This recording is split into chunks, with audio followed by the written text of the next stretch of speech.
Hello everyone, my name is Lowko and welcome to some more StarCraft 2. Today I want to be talking about transitioning in Zerg vs Protoss to Ultralisks. Now Ultralisks, generally speaking, will completely wreck a Protoss player, but obviously you need to get to the point where that is actually going to be a viable switch. So I have decided to actually skip the first 8.5 minutes of this game, 8 minutes 47 seconds right here, because quite honestly what happens throughout the entirety of the game, I make a lot of drones, my opponent makes a base, he does a little bit of aggression and expands towards a third. Pretty normal opener in Zerg vs Protoss, and more often than not, this is really where the game starts to open up. Once you actually start moving up the ladder, you'll notice very quickly that this is usually where games get a little bit more interesting. Now, in most situations where you are watching a Zerg vs Protoss, maybe at a higher level, you will see most Zerg players switch towards Swarm Host right now, and honestly, Swarm Host is likely going to be your best chance, but with the upcoming change to Swarm Host, and obviously with the Legacy of the Void expansion, the switch to Swarm Host is not going to be really a possibility anymore. So today I want to be talking about transitioning to Ultras instead. Now, how does that work? Going straight for an infestation pit, well, by the way, gonna unpause the game right here, but going straight for like an infestation pit and then getting the Hive up is a possibility, but it's tough. Not gonna lie, it's very difficult to pull that off because honestly, in most situations, you're just gonna be very far behind at that point because your opponent will just move across the map and do damage and then kill you. Because pure Zergling doesn't really do very well at defending. So there's a couple ways you can transition to Ultras. First off, obviously you can go for Swarm Host, get a Hive up, and then go for Ultralisk.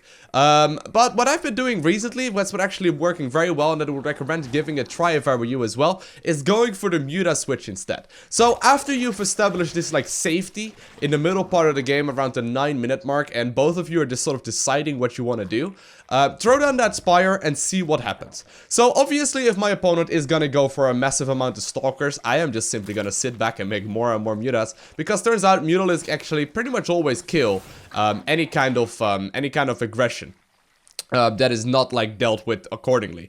Like, let's say my opponent is gonna go like pure Muta, I will be able to be 100% fine against the aggression that he can be going for the simple fact that at some point once you get a critical mass, Mutalisk will actually take out Stalkers.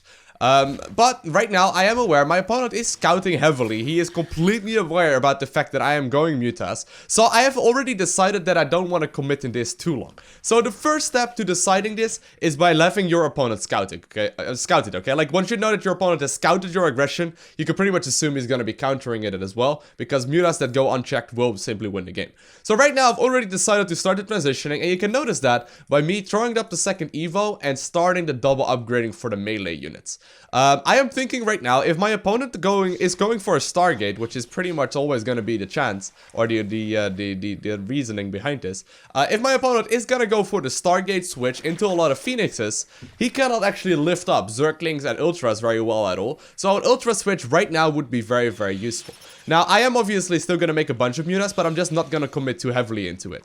I am going to go for a relatively quick infestation pit, so I can start up my Hive. And that is usually a nice little way to transition. So, early on into the game, you play Zerglings and Roaches, you know, to like defend that or sort of aggression. Then you get your 4th base going, your opponent has the 3rd base going, you transition towards Mutalisk.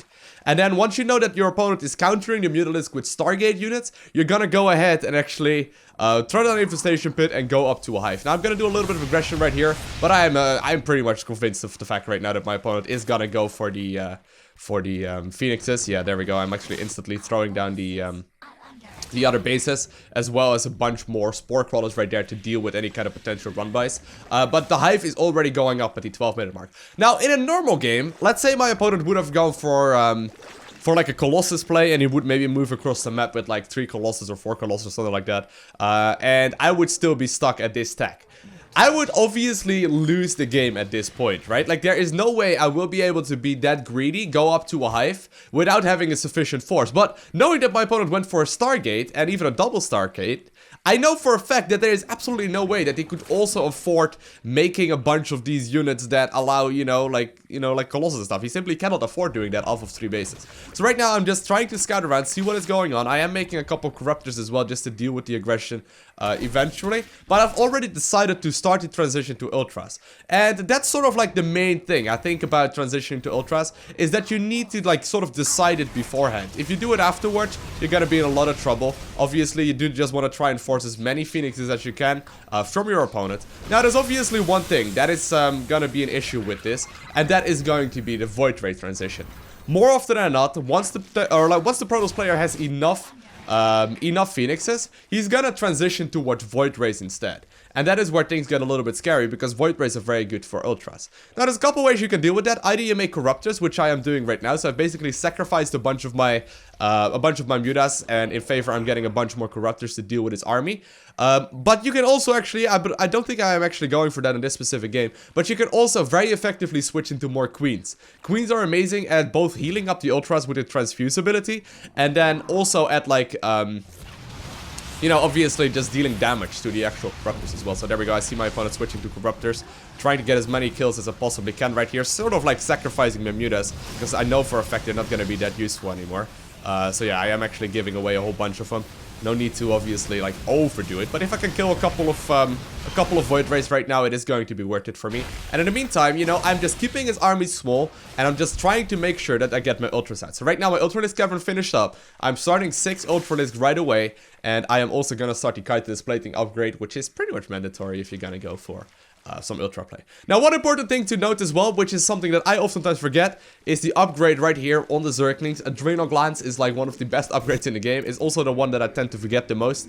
So once you actually are at this point, make sure you start your upgrades up as well. Now, this is obviously all come back from the early part of the game once again. So I started off in this game with armor upgrades, noticed that I held that aggression, went for a Spire play. My opponent responded with Stargate play himself, so I knew for a fact I was not going to be able to keep on that Spire play, and decided to transition for a 12-minute Hive with double upgrades for melee and armor. And right now I'm going to have an extremely potent army right now that is going to be very good at dealing exactly with the army that he has right now. So I'm going to set up the surround right there with a bunch of Zerglings, try and do as much damage as I possibly can, but the Ultralisks are simply going to go to town. Now, a nice little addition about Ultras is that they actually also break force fields. And at this point, I know for a fact that my opponent will not be able to hold it. So, it's a very long mind game with a lot of thinking behind it. But hopefully I managed to explain my thought process behind these moves a little bit more efficiently than before watching this video. If you enjoyed it, hit that like button. If you want to see more, hit that subscribe button as well, because there's a heck of a lot Legacy of the Void content coming to you very soon. It's actually gonna come out in just a couple days. The beta, that is. Oh, I'm excited. I want to thank you all for watching. Have an amazing day. Don't forget to smile. And I'll see you in the next one.